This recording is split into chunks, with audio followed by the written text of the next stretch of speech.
From setting the stage for a snap federal election call to the Alberta government wrapping up legislation to push back against Ottawa. Time now for tonight's politics panel. And joining us this evening, Mount Royal University political scientist Laurie Williams and Chris Spearman, former mayor of Lethbridge. Good evening to you both. And let's begin with anticipation that Prime Minister Mark Carney is set to trigger an early election Sunday, setting the stage for a vote that could come as early as April 28th. And today, the PM was in Edmonton, taking to the ice with the Edmonton Oilers during their game day morning skate. Mark Carney also had a closed-door meeting with Premier Smith ahead of making a funding announcement for the Jasper rebuild.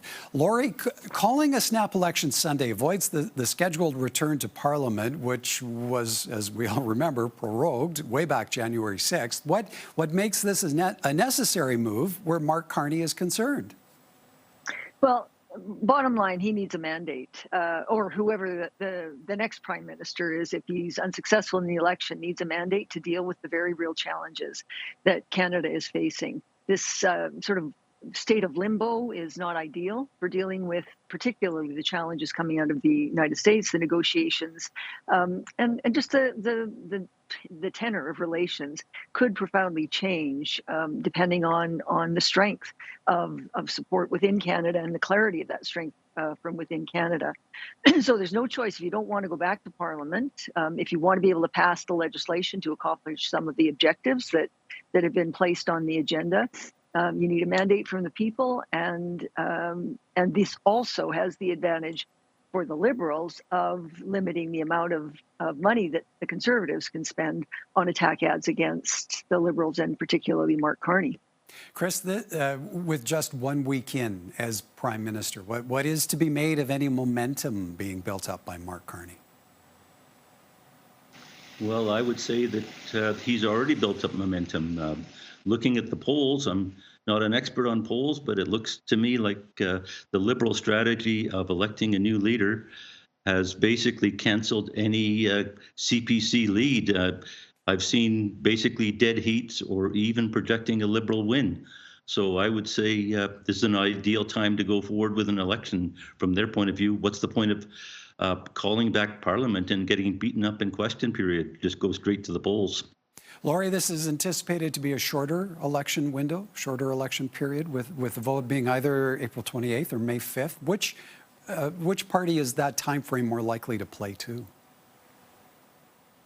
It's difficult sometimes to know this in advance because a lot can happen during elections, as we have seen many times. Governments calling an election, thinking they're in the lead and they're on their way to victory, and it turning out to be quite something different.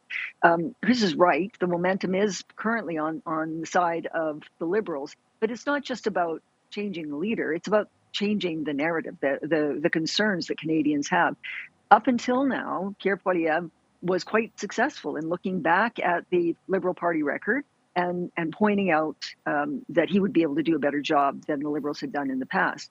You change a leader who now has real international experience and respect and connections and networks, someone who's sort of very calm and steady at a time when things are quite volatile, someone who has a vision for the future that now has to stack up against whatever the Conservatives have on offer.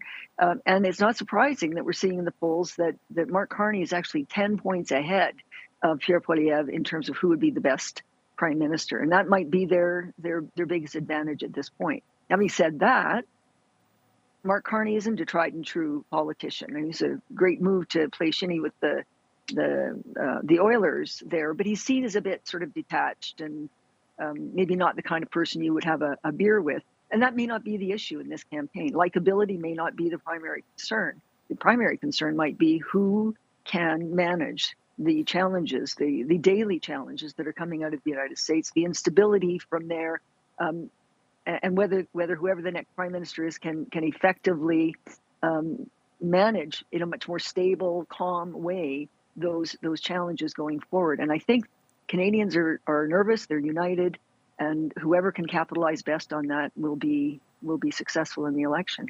Chris, skating with the Oilers today as an obvious photo op, how far does that go in scoring pre-election support in a province where the Conservatives dominate?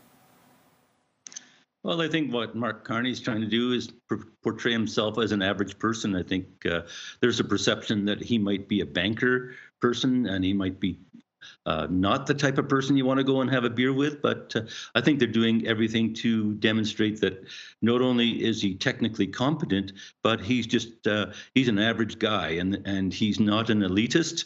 So I think that's the image they're trying to portray, that he can relate to ordinary Canadians. Laurie, there's been a degree of discussion around Mark Carney potentially running in Edmonton. Whether or not that comes to pass, how much of a focus do you see the Liberals putting on our province? Or, as today's meeting with the Premier and announcing funding for Jasper are taken into consideration, is that a one and done to generate just a bit of pre-election attention? Well, many of us remember a time when Alberta was a flyover province during federal elections because everybody thought all the seats were in the bag and there was no point coming here.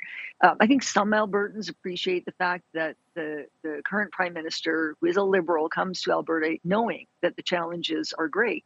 I mean, there are going to be 37 seats, not 34 in the next election coming out of Alberta. And most of them will, of course, go to the Conservatives. I think what Mark Carney's trying to do is say, look, this is where I came from. These are my roots. I care about Canada as a whole, and Alberta is part of Canada. And he is signaling that he's willing to work with Alberta, the government of Alberta, the people of Alberta, to connect with folks here as part of that bigger agenda for trying to deal with the challenges that Canada is facing. The fact that Danielle Smith has come out with sort of more ammunition against the federal government recently is something that he could potentially quell. I think it's very important that Canadians be sort of rowing in the same direction, and this could be a move in the direction of bringing Canadians together, and particularly the Canadian premiers together, on the important issues that they need to be united on, as well as having respectful discussions about disagreements. And Chris, this being an election that is up for grabs, given that many of the current polls are in very close proximity, how do you see Pierre Poilievre approaching this election? What will the CPC need to do to win this one?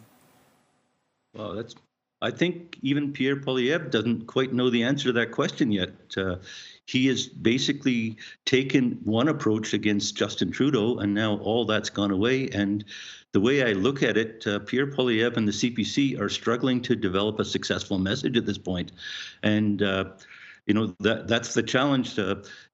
Basically, they've lost a massive lead. Is it a 30-point lead they've lost in 6 weeks or 8 weeks?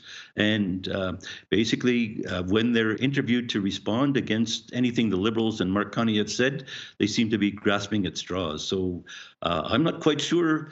What Pierre Poilievre needs to do is demonstrate to Canadians that he's not just an attack dog, that he actually has a vision. He can be a leader.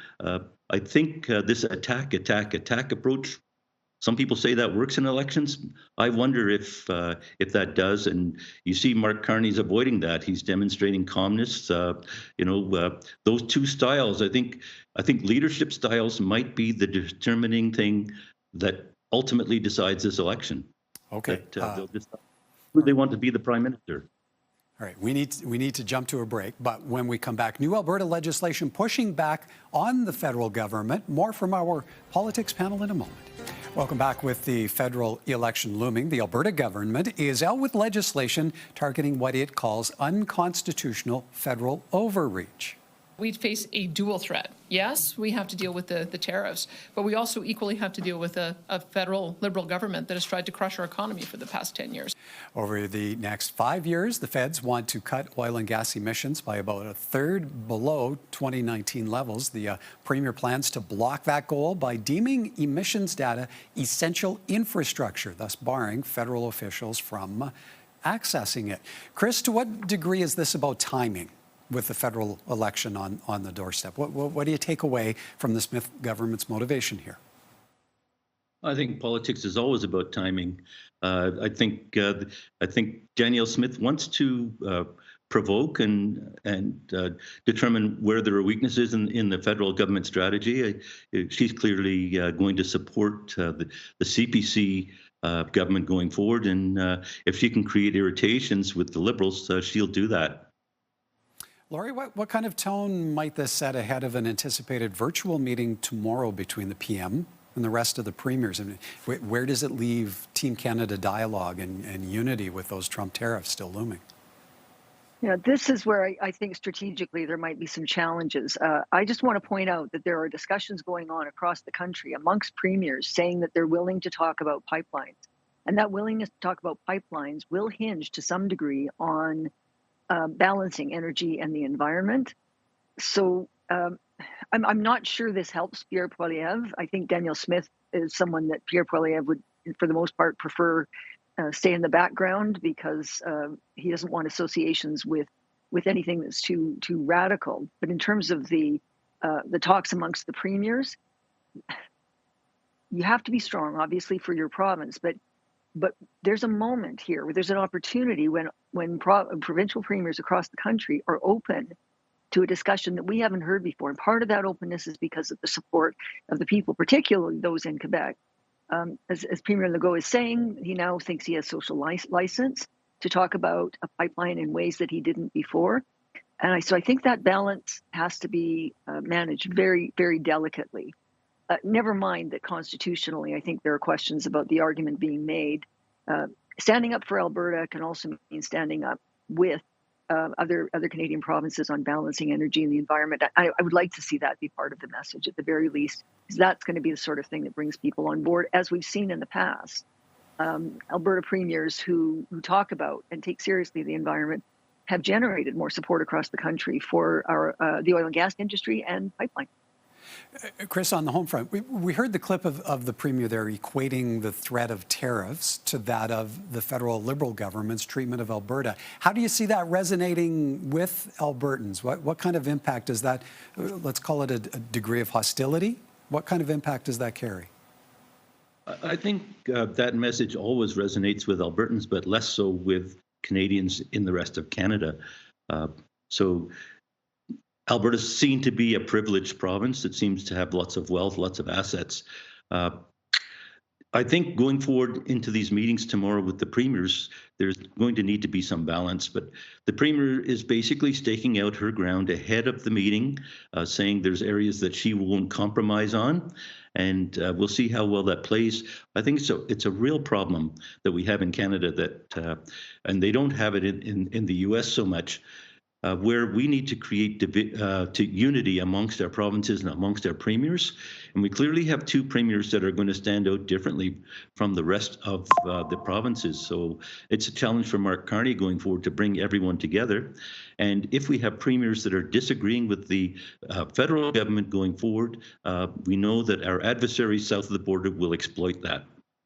All right, we're almost out of time, but it's still on the provincial front. We heard from RMA President Kara Westerland off the top with a focus on dealing with delinquent oil and gas companies and developments on that front at this week's spring convention of the RMA. Chris, from a municipal perspective, how much weight do you see this Smith government plan carrying for getting these companies to finally pay their bills? Well, I think it's very difficult. Municipalities are in an impossible situation.